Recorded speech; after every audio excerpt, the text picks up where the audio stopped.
Hello and welcome to the show.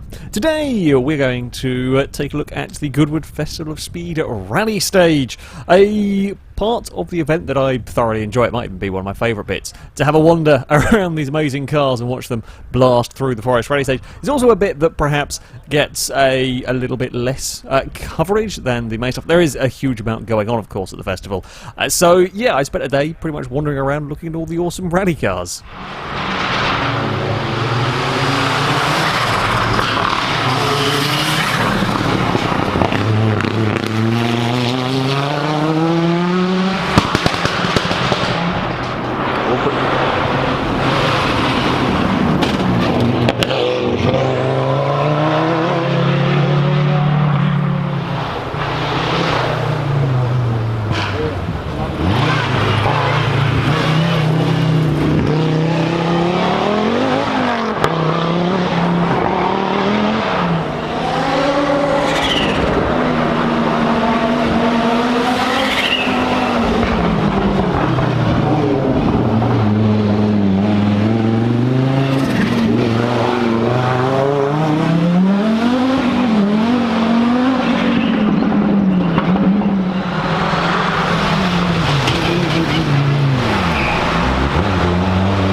Now, along with your expected cars like the Mini Quattros, there are the more unusual vehicles: the Vauxhall Chevette, Mercedes 190E, the Triumph TR7. I actually finally got to see the TR7 run. It was around last year. I don't think I ever got to see it actually working. The Dolomite, sadly, well, I saw it parked up, never got to see it actually running on the course. A classic Toyota Corolla. There were actually quite a few different generations of Toyota Celica running through the course as well, which is always nice to see. And for the Saab fans, there were two of them this year. We had both the Saab 99, that was the white one, and the 99 Turbo, the black one that we're looking at here. There's all sorts from, yeah, some very, very classic rally cars, front-wheel drive, all-wheel drive, rear-wheel drive, to be tackling this stage.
One of the cars that I was very excited to see running was the Alpine. Unfortunately, while I filmed it parked up and I saw it head off towards the start line, I didn't see it after that.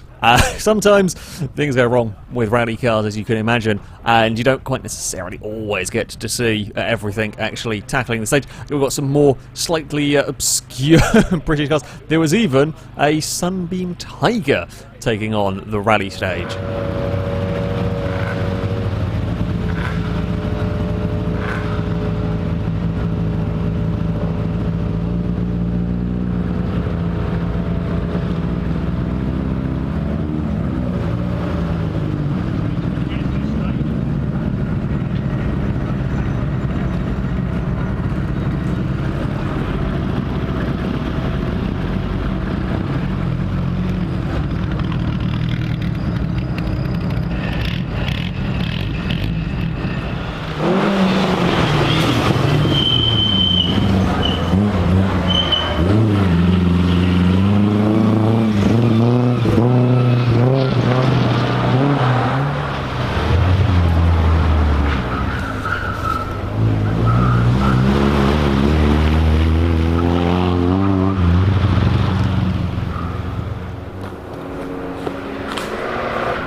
So a personal favourite vehicle of mine was the Peugeot pickup truck. Of course, I like something that is a little bit different, a little bit unusual, and I actually got to see it go through the stage. Last year it was around, but never saw it actually running, so that is always cool. And there was a Peugeot 505 as well in all of this, and there are even a few Golfs along the way, along this section.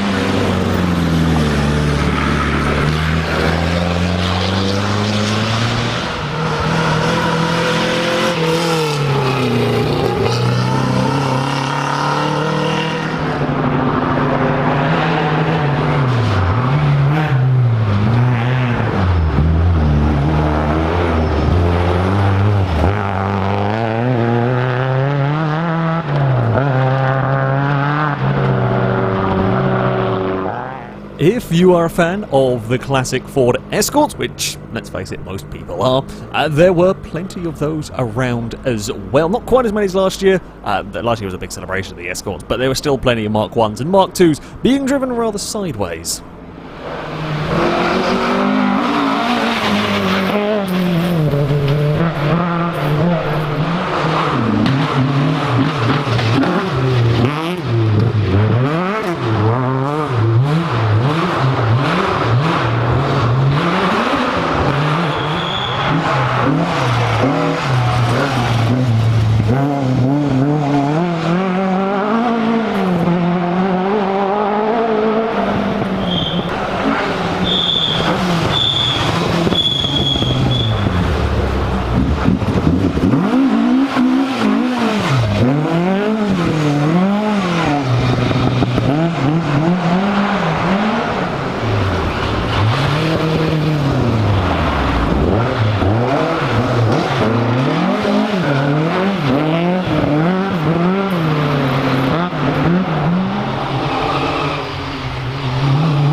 Moving on to slightly more modern machinery, there were a couple of the Ford Focus rally cars about the place, and there were at least 3 Escort cars. There's a couple of Escorts actually taking on the main hill climb stage. It's itself the tarmac one, but there were a fair number of these running through the dusty dirt rally stage, even an Escort RS Turbo.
From Opel, we had the Asconas. There was also an Opel Manta again, some sort of quite rapid rear-wheel drive machinery. Always exciting watching these cars sliding around, and it's a 205. Cannot go wrong. You cannot go wrong at all with a 205 GTI.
machinery was perhaps a little bit more limited. There were 3 Metro 6R4s, which quite a good number. Quite a good number of the crazy Metros.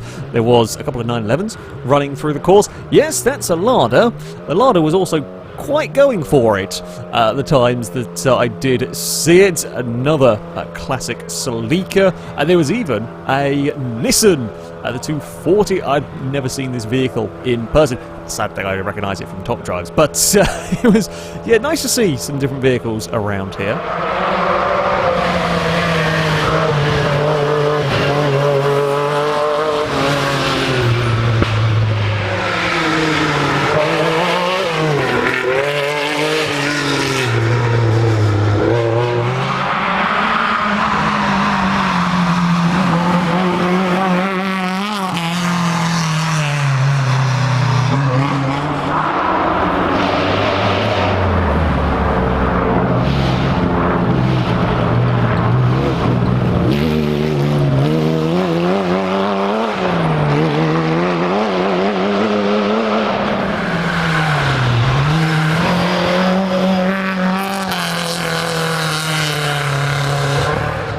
As far as unusual rally cars go, perhaps one of the winners this year, a Mercedes. The 450 SLC, again, not a vehicle you necessarily initially expect to be a rally car.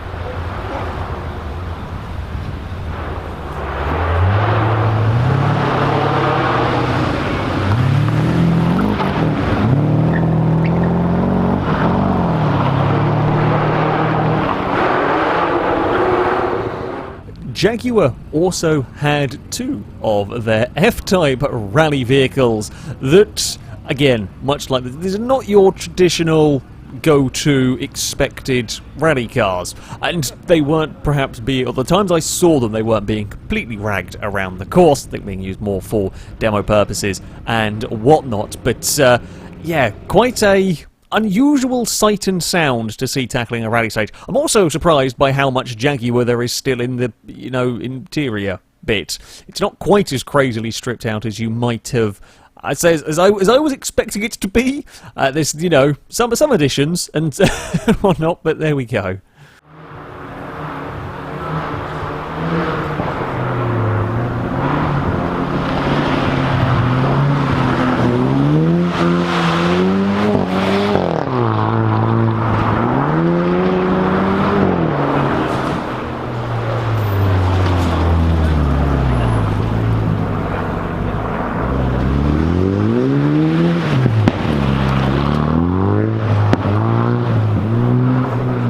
There was also plenty of modern machinery, while sadly I didn't get to film the kind of real up-to-date WRC cars like the DS3, Fiestas and so on. They weren't around when I was filming in the paddock area. We do have things like this Evo 9 that was being driven rather spiritedly around the course. Lancia Delta, sadly no Delta S4s tackling the stage, but the Group A Delta is always an impressive vehicle to watch. Impreza's naturally a popular common choice of rally car. There were a few Evos. Last year I don't think I actually saw an Evo run down the stage. This time I was a little bit more lucky, and there was good generation to me.